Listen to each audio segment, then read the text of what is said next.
Want to leave? Brandon was stunned, trying to argue, but the door was already slammed in his face. Feeling down, he went to the bar to drown his sorrows, but got kicked out for being broke. The bouncer called him trash, but he just lay there laughing like a lunatic. A friend tried to send him home, got slapped for no reason. What a scoundrel. I wanted to kick him. As Brandon walked, he saw a car's door open. His stealing habit surfaced. Alone, he acted. He sneaked in to rummage around, but little did he know, the cops were already lurking nearby. Just like that, he got nabbed for theft. To get out, he needed $1,000 for bail, but his mom didn't even hesitate to hang up on him. Somehow, she paid bail for her unique son. At home, Brandon didn't thank her and slept as usual. At that moment, his mom walked in and tossed him an envelope, as if saying, "You better sort this out." "I think you should leave, bro. Are you kidding me?" His mom didn't respond, just stormed off in anger. Clearly, Brandon's antics had broken her heart. After months of gloom, the baby finally arrived. Brandon sneaked into the hospital and saw his little blueberry of a daughter. Though his heart was shattered at that moment, he felt an invisible sense of responsibility and vowed to change his miserable life. He decided to create a better life for his daughter and spent 3 months studying the basics of firefighting. As soon as he walked in, Mustache Mike recognized him as a tragedy since they'd shared an emergency course. Mike mocked him, saying the base was already full. Used to rejection, Brandon just turned to leave. But then the captain called him back and said there was still a spot to try out. After the assessment, he was dead tired but didn't go home to rest.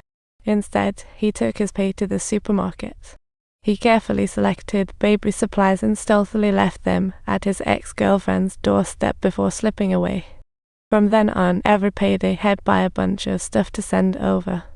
Sometimes he'd hear the baby crying, stopping for a moment to listen before quietly leaving. Little did he know his ex was peeking at him from behind the curtains. Becoming a qualified firefighter wasn't easy. They had to endure daily training. The captain would pop quiz them on firefighting knowledge, and everyone else got it right, but Brandon answered wrong. Because Brandon messed up, the whole team had to do 100 push-ups as punishment. Team B instantly booed in discontent, and Mustache Mike seized the opportunity to mock Brandon. "I know you came for your daughter, but I heard your ex has a bad rep. Are you sure that kid is yours?" That hit Brandon where it hurt. Enraged, he slammed the guy to the ground, but his fist just wouldn't come down.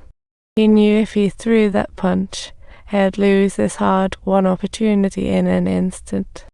Despite his fury, he chose to endure and continued with the push-ups.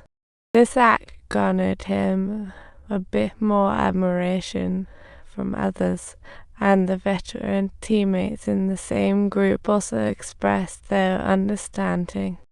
To our surprise, Mike nodded. Under the captain's guidance, they started rehearsing countless 5-point deployments again. Every time, the captain stressed that only by quickly diving into the fire shelter could they survive. He continued, "A heat wave of 500 degrees sweeps over like a train above your head. You have to bury your face in the cold salt to breathe if you wish to survive." However, just then, a wildfire broke out on Chillicothe Mountain. This operation was an assessment for their promotion from a second-tier firefighting team to a first-rate task force. The team leader announced the news, and the members cheered with excitement. But the captain felt fatigued and couldn't help but complain to his friend. "We've worked so hard, yet always end up as scapegoats for others. Lacking official recognition is heartbreaking." But for the sake of his team's future, the captain eventually swallowed his pride and asked for help. In fact, Dunn didn't intend to make things hard for him. He wanted to curb his stubborn pride. In the end, Dunn used his silver tongue to successfully persuade the mayor. 3 months later, they would arrange an assessment for them. During this time, the team needed to participate in firefighting operations across the country. Remember to like, subscribe to the channel, and stay tuned for more exciting content.